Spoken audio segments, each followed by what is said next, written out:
बोलिए प्रेम से श्री सद्गुरु महाराज की जय। श्री सद्गुरु महाराज की जय। श्री सद्गुरु महाराज की जय। नमामि अमित ज्ञान रूपं कृपालं अगम बोध दाता सुबुद्धि निधि विशालम क्षमाशील यति धीर गंभीर ज्ञानम धर्मकील गृहधीर समधीर ध्यानम जगत त्राणकारी अघारी उदारम भगत प्राण रूपं दयागुणपारं नमो सतगुरुं ज्ञान दाता सुस्वामी नमामि नमामि नमामि नमामि नमामि नमामि नमामि नमामि महाराज सद्गुरु है राजन को राजा है जिनकी कृपा से सरे सर्व काजा भ्रमे में ही सोई परम गुरु नमामि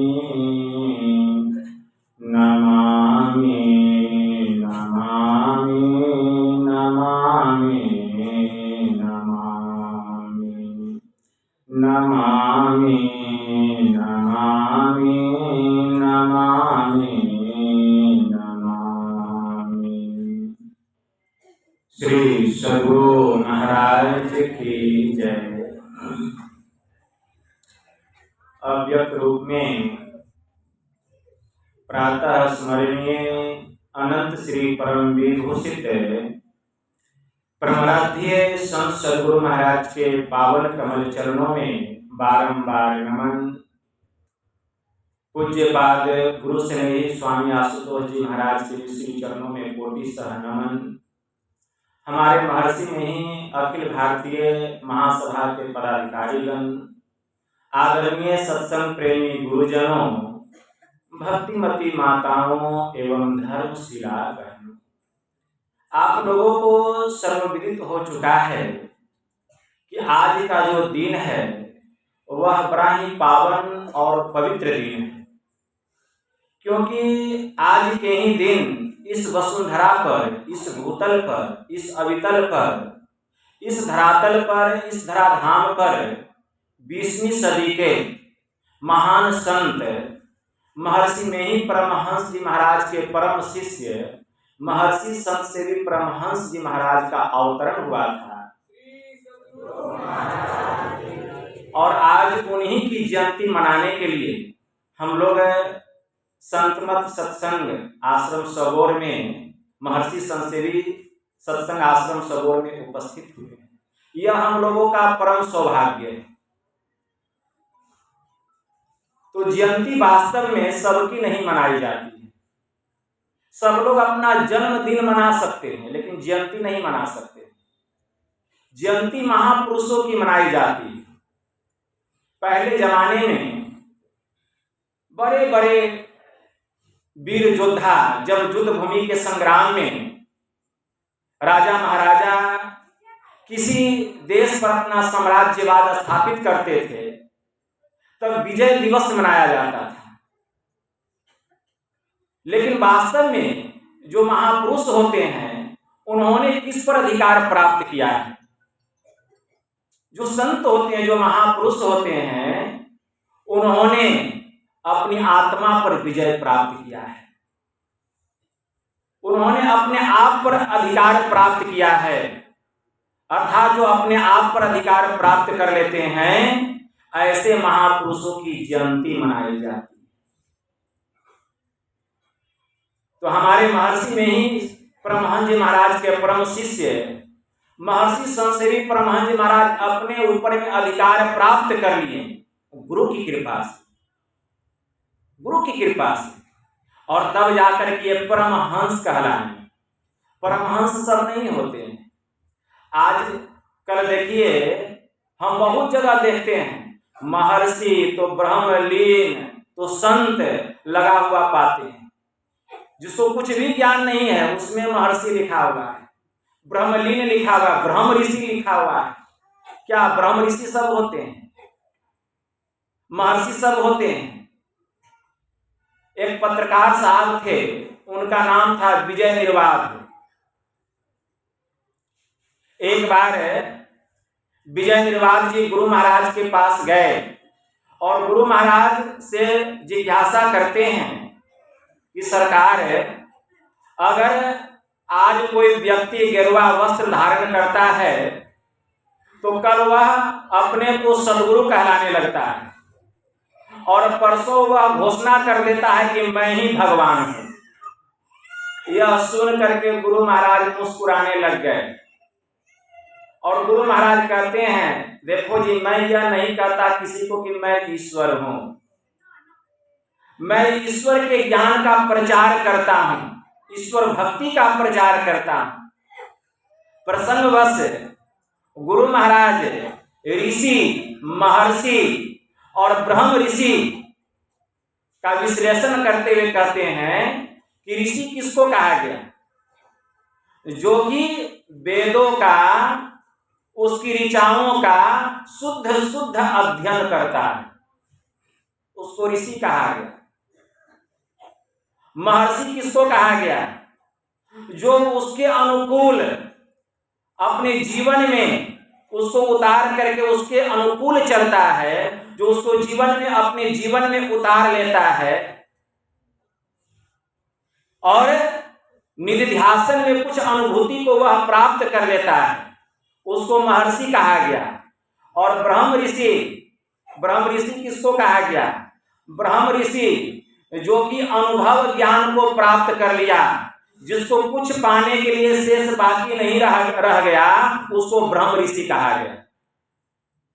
प्रसंगवश गुरु महाराज से विजय निर्वाध जी पूछते हैं कि सरकार, मैं जानना चाहता हूं कि अहम ब्रह्म अस्मि यह कथन कहां तक सत्य है? तो गुरु महाराज कहने की कृपा किए कि पूर्णतः यह कथन पूर्णतः सत्य है, अहम ब्रह्म अस्मि, कि मैं ही ब्रह्म हूं। लेकिन यह दशा तब प्राप्त होती है जब नदी अपने अस्तित्व को समाप्त करके सागर में जाकर के मिल जाती है। उसी प्रकार जीव जो है अपने मैंपन को त्याग करके जब वह पीयू में जाकर के मिल जाता है, तब इस दशा की प्राप्ति होती है, अहम ब्रह्म अस्मि। अर्थात जब मैं था तब हरि नाही, अब हरि है, अब मैं नाही, अब प्रेम गली अति साकरी, तामे दू न समाए। विजय निर्वाध जी बड़े प्रसन्न हुए, पुनः गुरु महाराज से कहते हैं कि हजूर, हम संसार के कामों में इतने मशगूल रहते हैं कि ईश्वर का ध्यान भजन करने का फुर्सत नहीं मिलता है, और न ही मैं उनका कोई विधान जानता हूं परमात्मा की भक्ति करने का, न तो मैं विधि विधान जानता हूं, लेकिन उनको मैं एक पल भी भूलता नहीं, एक पल भी भूलता नहीं हूं। तो क्या हम जैसे लोगों के लिए परमात्मा के चरणों में कुछ स्थान है या कि नहीं है? तो गुरु महाराज कहते हैं अवश्य ही, क्योंकि परमात्मा जो है वे विधि और विधान के भूखे नहीं होते हैं, वे तो भाव के भूखे होते हैं। हम उनको याद करें या नहीं करें, आवश्यकता इस बात की नहीं है, बल्कि आवश्यकता इस बात की है कि हम उनको कभी भूलें नहीं। कभी नहीं भूले। प्रसंग बस गुरु महाराज कहते हैं कि एक बार अर्जुन भगवान महायोगेश्वर श्री कृष्ण से मिलने के लिए गए, तो देखते हैं कि भगवान ध्यान पर बैठे हुए हैं। तो अर्जुन के मन में हुआ, पूरी दुनिया इनका ध्यान करती है, ये किनका ध्यान कर रहे हैं। जब भगवान का ध्यान टूटा तो पूछते हैं कि भगवान पूरी दुनिया आपका ध्यान करती है, आप किनका ध्यान करते हैं। तो भगवान महायोगेश्वर श्री कृष्ण कहते हैं कि देखो अर्जुन, जो भक्त मेरा ध्यान करता है, ऐसे भक्तों का ध्यान करना मेरे लिए भी अवश्यम भावी हो जाता है। कहने का मतलब है जो प्रभु को भूलते नहीं हैं, प्रभु उनको याद करते हैं। तो विजय निर्वाल जी बड़े प्रसन्न हुए। इसलिए हमें परमात्मा को भूलना नहीं है, हमें नित्य प्रतिदिन ध्यान करना है, नित्य प्रतिदिन सत्संग करना है। महर्षि संतसेवी परमहंस जी महाराज की वाणी में आया, परमात्मा हमारा निर्माण कर सकते हैं, लेकिन हमारा निर्वाण संत सदगुरु के हाथों में। इसलिए मानव तन की बहुलता विषय भोग में नहीं है, मानव तन की बहुलता विषय भोग में नहीं है, बल्कि इसकी मादकता ईश्वर की भक्ति में है, ईश्वर भजन में है। इसलिए ईश्वर का भजन करना चाहिए। कैसे? तो श्री हजूर कहने की कृपा किए, तन पवित्र गुरु सेव कर, धन पवित्र कर दान, अब मन पवित्र हरि भजन कर, तब पावे पद निर्वाण। तब निर्वाण की प्राप्ति होती है। कैसे? गुरु की कृपा से। आंखों को दे खोल, गुरु महाराज कहने की कृपा किए कि वे आंख को खोल देते हैं, भरम का पर्दा टाले, मन का सारा मैल कान को फूंक निकाले। गुरु चाहिए हमें ठीक पारस के जैसा, जो लोहे का कसर मिटा सोना कर डाले। तो ये काम पहुंचे हुए जो संत होते हैं, जो सदगुरु होते हैं, वही यह काम करते हैं। इसलिए सदगुरु सब नहीं हो सकते, संत सब नहीं हो सकते हैं। गोस्वामी जी ने मानस में लिखा, बंदो प्रथम महिषुर चरना, अमोह जनित संशय सब हरना। कि पहले स्वर्गीय आदि जितने देवी देवता हैं, सबकी वंदना हो चुकी है। अब इस धरती पर के देवता की वंदना की जाती है। अब इस धरती पर के सबसे बड़े देवता कौन हैं? तो कहते हैं महिषुर। महिषुर किसको कहा गया? विप्र को कहा गया। विप्र किसको कहा गया? ब्राह्मण को कहा गया। और ब्राह्मण किसको कहा गया? जो ब्रह्म को जाने। जाति के ब्राह्मण होने से काम नहीं चलेगा, हमारा कर्म ब्राह्मण वाला होना चाहिए। संत पलटू साहब की वाणी में आया, ऐसा ब्राह्मण मिले जो ताको परसो पाए, ताको परसो पाए ब्रह्म अपने को पावे। भरम जनेऊ तोरी के प्रेम त्रिसूत बनावे, सब कर्मन को करे कर्म से रहता न्यारा। द्वितीया दई बहाए ब्रह्म का करे विचारा। ज्ञान दिवस में शयन मोह रजनी में जागे, पार ब्रह्म भगवान ताही घर भिक्षा मांगे। चेतन दई जगाए ब्रह्म की गांठी खोले, करे गायत्री गुप्त शब्द ब्रह्मांड में बोले। पलटू तजे 18 सहस्त्र ब्रह्म वे जाए। अरे ऐसा ब्राह्मण मिले जो ताको परसो पाए। ऐसे ब्राह्मणों की, ऐसे संत सदगुरु की पूजा करनी चाहिए। संत चरणदास जी महाराज कहते हैं, उनकी वाणी में आया कि ब्राह्मण किसको कहा गया? वास्तव में ब्राह्मण कहते किसको हैं? ब्राह्मण सोई जो ब्रह्म पिछाने, बाहर जाता भीतर आने। पांचों बस करी झूठ न भाखे, दया जनेऊ हृदय राखे। आत्म विद्या पढ़े पढ़ावे, परमार्थ का ध्यान लगावे। काम क्रोध मत लोभ न होई, चरण दास कहे ब्राह्मण सोई। ऐसे ब्राह्मण एक संत सदगुरु के अलावा और कोई दूसरे नहीं हो सकते। गोस्वामी जी ने मानस में लिखा, ज्ञान कहे अज्ञान विनु, तम विनु कहे प्रकाश, निर्गुण कहे सगुण विनु, सो गुरु तुलसीदास। जो ज्ञान की बात तो करते हैं, लेकिन जो अज्ञानता के मंडल से अपने को ऊपर उठा लिए हैं। तम बिनु कहे प्रकाश, प्रकाश मंडल की बात तो वे करते हैं, लेकिन जिन्होंने कि अपने को अंधकार के मंडल से ऊपर उठा लिया। निर्गुण कहे सगुण बिनु, निर्गुण निराकार की बात हम करते हैं, लेकिन जिन्होंने कि सगुण सकार से अपने को ऊपर उठा लिया, सो गुरु तुलसीदास। गोस्वामी जी कहते हैं कि ऐसे महापुरुषों को ही हम संत सदगुरु कहते हैं। वेद में मंत्र आया, ओम युक्त्वाय सविता देवांश सवर्यतो धिया दिवम बृहज्योतिः करिष्यतः सविता प्रसूवातिताम्। इस मंत्र के द्वारा वेद भगवान उपदेश करते हैं कि हे योगाभ्यास सीखने वाले मनुष्यों, सच्चे सदगुरु के द्वारा ही योग का भेद जानकर तुम अपने भीतर की महान दिव्य ज्योतियां और दिव्य गुण युक्त नाथ दोनों को प्राप्त करो। और वह संत सदगुरु जिनसे इस योग का भेद जानना चाहिए, इसके लिए निमित्त ईश्वर से इस प्रकार की प्रार्थना करो कि हे जगत प्रसव करता ईश्वर, आप ऐसे विद्वानों को, ऐसे संत सदगुरु को इस धराधाम पर भेजें जिनसे योग का भेद जानकर हम अपने भीतर की महान दिव्य ज्योतियां और दिव्य गुण युक्त नाथ दोनों को प्राप्त करें और आप सुख स्वरूप परमात्मा को जान सकें, आपको पहचान सकें।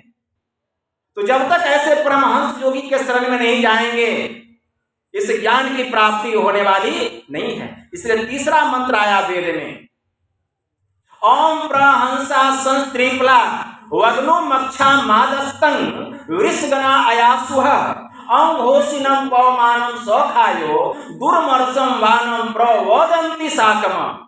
इस मंत्र के द्वारा वेद भगवान इस देह में बसने वाले कांति स्वरूप आत्मा को उपदेश करते हैं कि हे जीवात्माओं, जो उत्तम और अचल समाधि के साधक होते हैं, जिन्होंने कि त्रिगुणादिकों को पार करके दूध में मिले हुए जल को हंस के पृथक पृथक करने के सामर्थ्य की तरह सत्यासत्य निर्णय करने में जो परमहंस योगी हो, जो अत्यंत तेज से युक्त होकर सब देहों में एक समान ईश्वर के सर्वव्यापी और अमीय नाद को प्रत्यक्ष करने का लक्ष्य करके अपने भीतर में अप्रकट रूप से उस सोम रस को जो योगाभ्यास द्वारा प्राप्त करते हैं, आप सब भी उसका अनुकरण करें। वह है परमहंस योगी जो उस सोम रस को प्राप्त करता है। वह सोम रस क्या है? हंसों में एक राजहंस होता है, उसके सामने दूध में पानी मिला करके छोड़ दीजिए, वह दूध को ले लेता है, पानी को छोड़ देता है। सार को ले लिया, सार को छोड़ दिया। उसी तरह जो परमहंस होते हैं, जो योगी होते हैं, वह सोम रस का पान करते हैं। वह सोम रस क्या है? वह है ब्रह्म ज्योति और ब्रह्मनाद। महायोगी गुरु गोरखनाथ जी महाराज की वाणी में आया, हंसिबा खेलिबा धरिबा ध्यान अहिनिसी कथिबा ब्रह्म ज्ञान हंसे खेले करे न मन भंग सो निश्चल सदा नाथ के संग अजपा जपे सुन्नी मन धरे पांचों इंद्रियां निग्रह करे ब्रह्म अग्नि जो हो में काया तास महादेव बंदे पाया धन जोवन की करे न आस चित न राखे कामिनी पास नाद बिंदु जाके घट जरे ताकि सेवा पार्वती करे। जिसके भीतर में ब्रह्म ज्योति और ब्रह्मनाद रूपी अमृत की वर्षा होती है, जो उस रस का पान करते हैं, उस अमृत को पीते पीते वे सदा के लिए अमर हो जाते हैं। ऐसे महापुरुषों की सेवा, ऐसे परमहंस की सेवा भगवान शिव माता गौरी के संग मिलकर करते हैं। ऐसे महायोगी, ऐसे परमहंस योगी हमारे महर्षि संतसेवी परमहंस जी महाराज थे नहीं हैं। और ऐसे महापुरुषों की जयंती मनाने के लिए हम लोग यहाँ पहुंचे हुए हैं। गुरु महाराज की वाणी में आया, वे कहते हैं, अरे बंद दशा में जीव है और मुक्त दशा में राम, और जो कोई जाने राम को वे भी होते राम। उपनिषद में मंत्र आया, मुक्ति को उपनिषद में भगवान श्री राम ने हनुमान जी से कहा कि हे हनुमान, दर्शना दर्शने गत्वा स्वयं केवल रूपतः यह आस्ते कपिशार्दुल ब्रह्म वित्सव्यम। हनुमान जी को कह रहे हैं भगवान श्री राम कि हे हनुमान, दर्शना दर्शने गत्वा स्वयं केवल रूपतः यह आस्ते कपिशार्दुल ब्रह्मवित्सव्यम, अर्थात दृश्य और अदृश्य को त्याग कर वह पुरुष केवल स्वरूप हो जाता है। वह केवल ब्रह्म ज्ञानी ही नहीं बल्कि स्वयं वह ब्रह्म के ही समान हो जाता है। तो ऐसे महान संत हमारे महर्षि संतदेव परमहंस जी महाराज हैं, उनकी जयंती मनाने के लिए हम लोग इस स्थान पर उपस्थित हुए हैं। उनकी जयंती मनाना तभी सार्थक होगा जबकि हम उनके आदेश और उपदेश को अपने जीवन में उतारेंगे। उनका आदेश और उपदेश क्या है? उनका आदेश और उपदेश क्या है? अगर हम साधना में सफलता चाहते हैं तो हमें झूठ, चोरी, नशा, हिंसा और व्यभिचार, इन पंच महापापों से अपने को बचाना होगा। साधना करो तुम मन से सफलता साथ है तेरे, गुरु महाराज की वाणी में आया। तो यही थोड़ा सा मैं आप लोगों की सेवा में कहा। बस इतना ही कहकर मैं अपनी वाणी को यहीं विराम देता हूँ। बोलिए प्रेम से श्री सद्गुरु महाराज की जय।